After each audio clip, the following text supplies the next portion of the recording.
Eric Darling here with Darling Data, and my microphone is on, but the soundbar just looks funny. Okay, well we'll deal with that hopefully. Uh, anyway, um, today was my oldest daughter's 5th grade graduation, which I know it sounds a little weird. A lot of people just have like a kindergarten and then an 8th grade, but you know in New York they shuffle you from a K to 5 to 6 to 8 school. So 5th grade is apparently a big deal celebration here. And of course, you know, being here in America, they do the Pledge of Allegiance, and they sing the national anthem, the Star Spangled Banner, and it kind of struck me sitting there in the audience that there are a few words in the Star Spangled Banner that people like aren't common words anymore, and just people might not know the meaning of, like uh, gallantly or rampart or even spangled might send some people running for the dictionary. Who knows?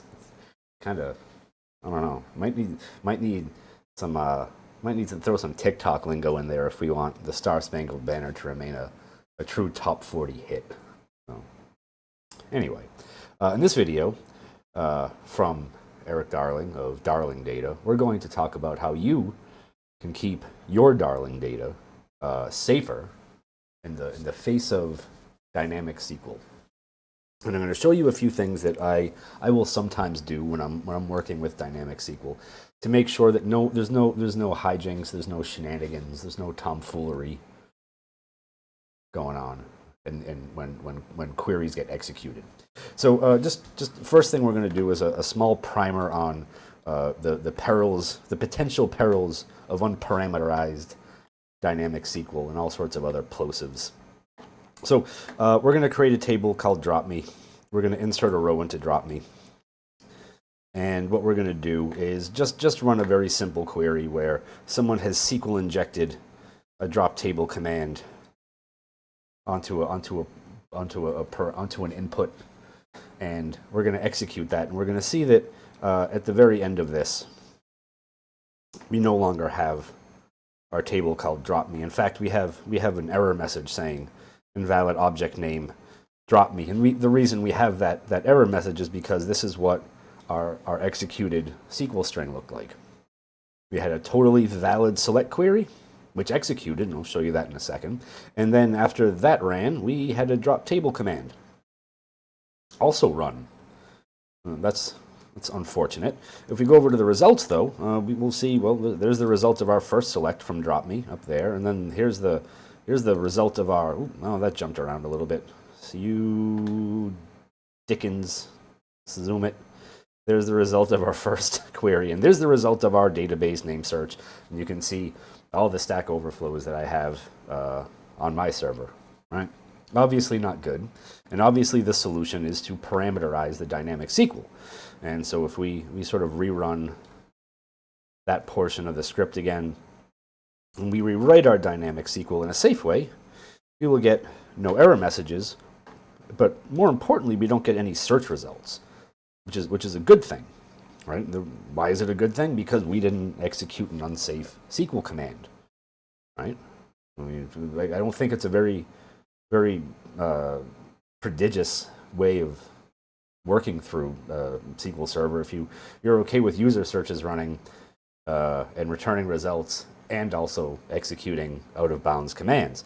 So if we look over in the Messages tab now, there's a printout of what we put into our database name, right? It's just S% wildcard, you know, any old thing that blows after that, and a drop table command. But in here, this looks different now, doesn't it?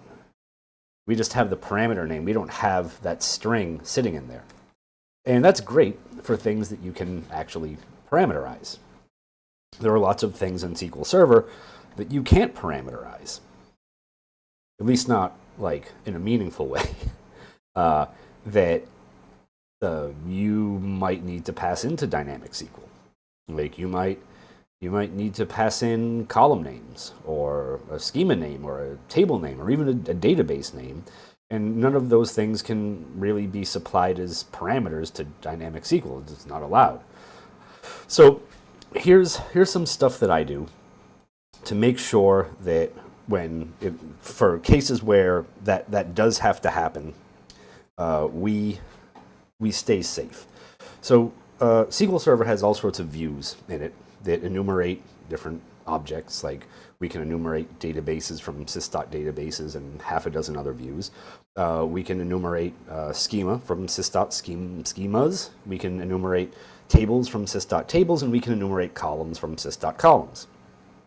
So if I'm going to allow someone to pass in a list of columns, or a list like a schema and a table, or a list of columns that they want to return from a user query, I need to make sure that those are all safe as well. So what I'll do in those cases is declare some placeholders in here, and then I'll do stuff like look up the schema name and table name that got passed in. And since this isn't Dynamic SQL, we don't have to worry about any filthy, dirty inputs in here. And then I'll set the safe schema and table names with QUOTENAME, because QUOTENAME is very important. I was working with a database that had database name that had a space and a dot in it earlier this week, and that was a real adventure in a number of ways. Found myself using a lot of parentheses for that one, and this will make that safe. And then what's nice to do is if you're gonna use something like this over and over again, rather than constructing this constantly, just have like one thing that you concatenate the schema name and the dot. And one of my big gripes about Dynamic SQL is that, or rather Dynamic SQL and SQL Server, is that there's not enough typing for it. I mean, there's a lot of keyboard typing, but there's no types built into SQL Server to handle stuff like this.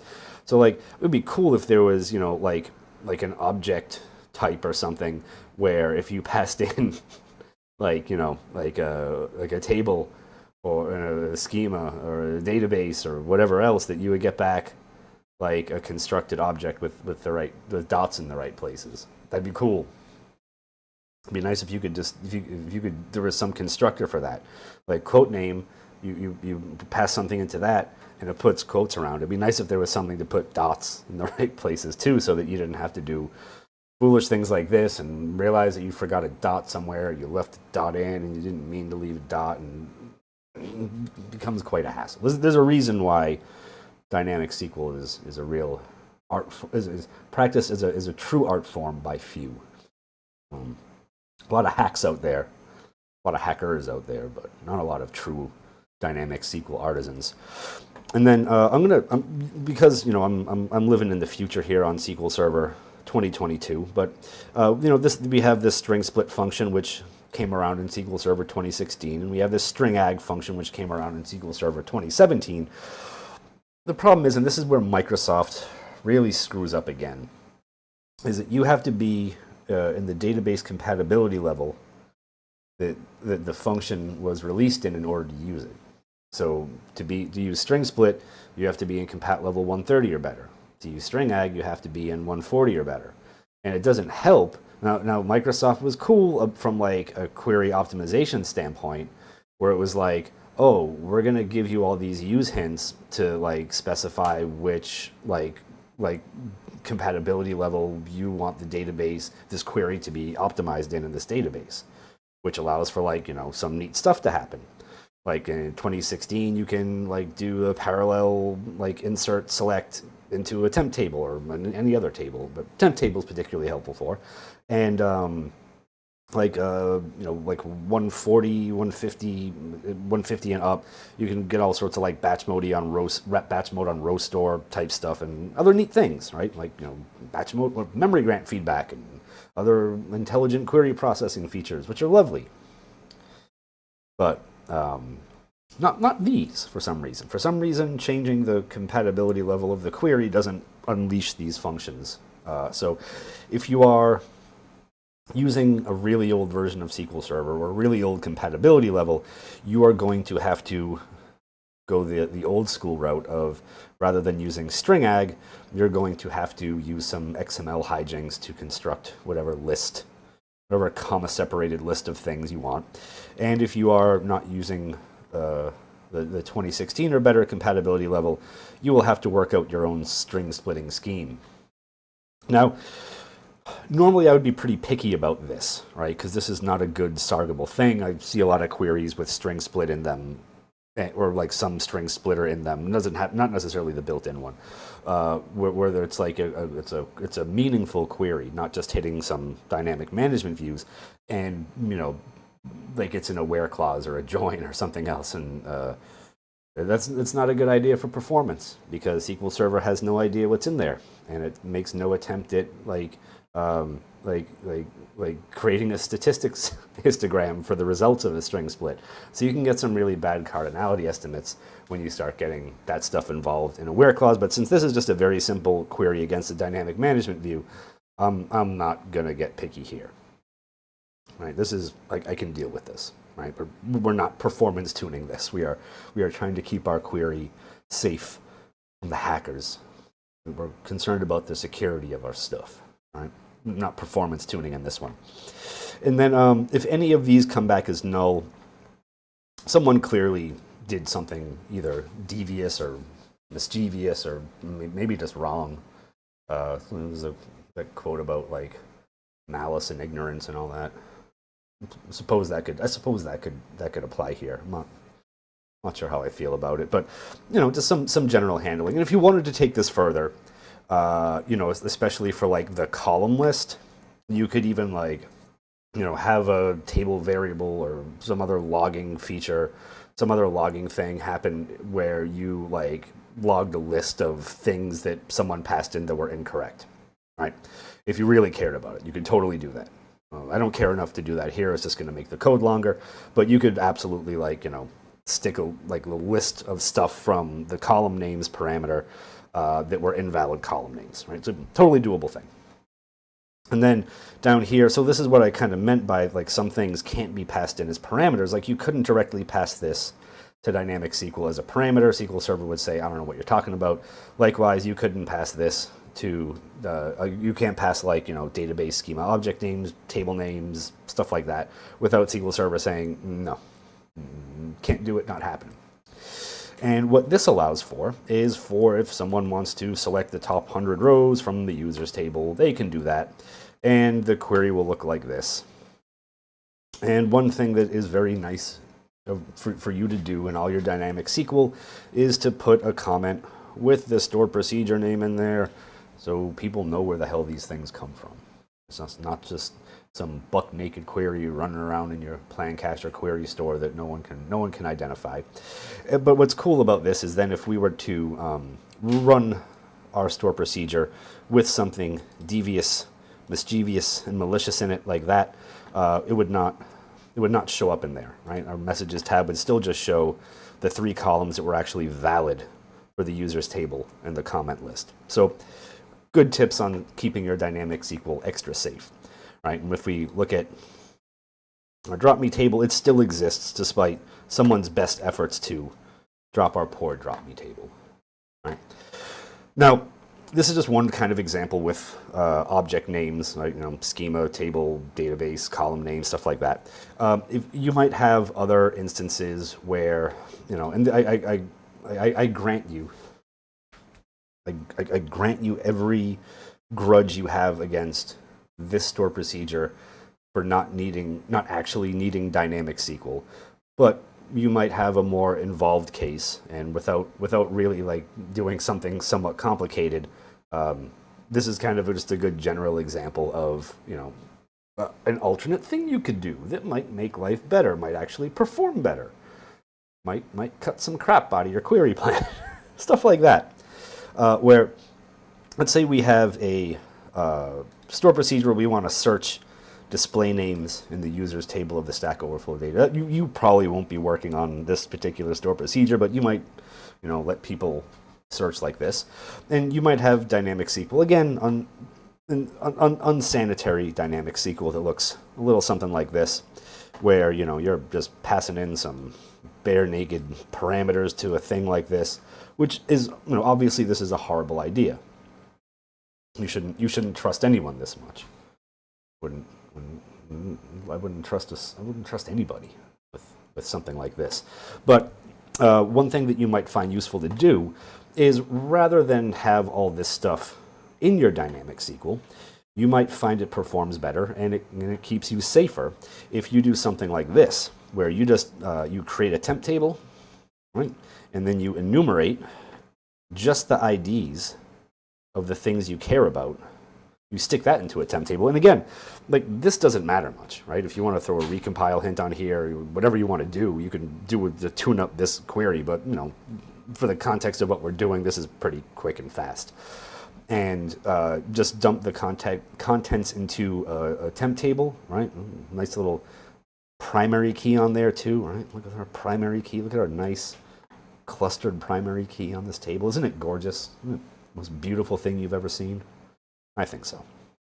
And then we can use that temp table within the dynamic SQL block, because when you know, it's like we still have that temp table created in this context, and we can execute that dynamic SQL referencing that temp table, which is created outside. Now, if there's funny things about creating temp tables inside of dynamic SQL. In that, like, the first one is that this is not reciprocal. So if you create a temp table inside of dynamic SQL, you can't reference it outside of the dynamic SQL. But if you create a temp table outside of the dynamic SQL, you can reference it inside of dynamic SQL, which is pretty cool. And I like it. I'm into it. I dig it. Can get on board with that. The other funny thing about creating temp tables inside of dynamic SQL is that it makes them not cacheable, which might be good or bad.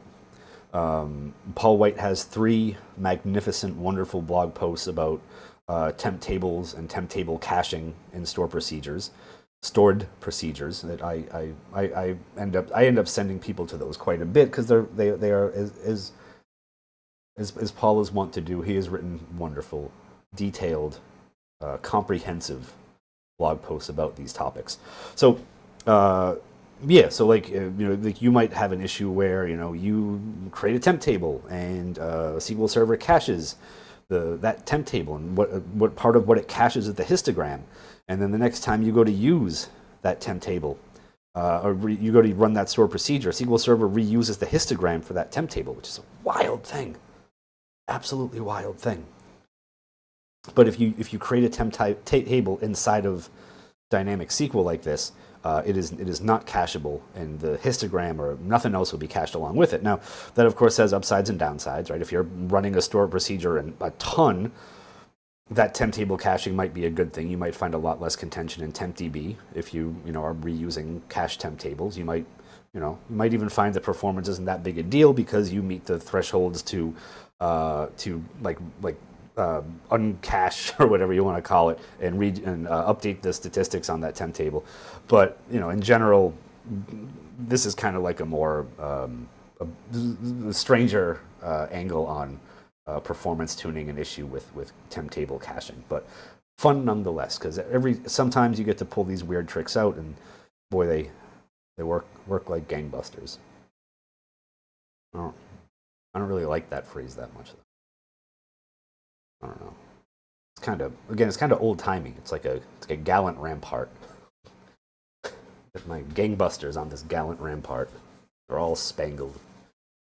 Anyway, that's about all I had for this one. I think some useful tips on making dynamic SQL safer in your database. Again, if you're letting people pass in database, schema, table, column names, you're much safer if you look those up in dynamic management views based on what people pass in, and either give them the yes/no based on that. If you're using other stuff, right? If you're not using object names and you're still writing dynamic SQL like this, you are doing yourselves a bad. You are doing your company a bad. You are doing your data a bad, and you should really start writing parameterized dynamic SQL instead. You can follow along with the examples up above if you need to, and if you really want to start performance tuning stuff in dynamic SQL, you might even find that simplifying the amount of work done in the dynamic SQL and taking, you know, larger, more complex parts out and dumping just like simple lists of keys into a temp table and using that temp table in the dynamic SQL instead gets you far better performance. So anyway, thank you for watching. Hope you enjoyed yourselves. Hope you learned something. If you like this video, thumbs ups and you know, helpful praising comments are always welcome. If you think I messed something up or I'm wrong about something, you can tell me that too. But I didn't mess anything up, and I'm not wrong about anything. So you might be unsatisfied with the response there. If you like this sort of SQL Server content, usually it's performance tuning, but this is sort of like a hot dynamic SQL tips, because here at Darling Data we believe in hot SQL action. So, you know, I got all sorts of useful stuff up my sleeve. Don't make a judgment on account of my sleeves being short. I can stuff a lot of useful stuff in here. But if you like this sort of SQL Server content, you can join nearly 3,700 and, hold on, let's wait for it, 29 other dedicated, observant, faithful SQL Server, or whatever you are, professionals, by subscribing. And I like subscribers because then I get to keep saying bigger numbers every time I do one of these. So that's nice. That's nice for me. It's a good pat on the back for old Darling of Darling Data. Anyway, it's starting to get hot in here, and I want to open the door and let the air conditioning in. So I'm gonna can this one, upload it, and hope and pray that you watch it and that you follow my instructions here, and that you don't end up in the newspapers for bad reasons. So anyway, thank you for watching.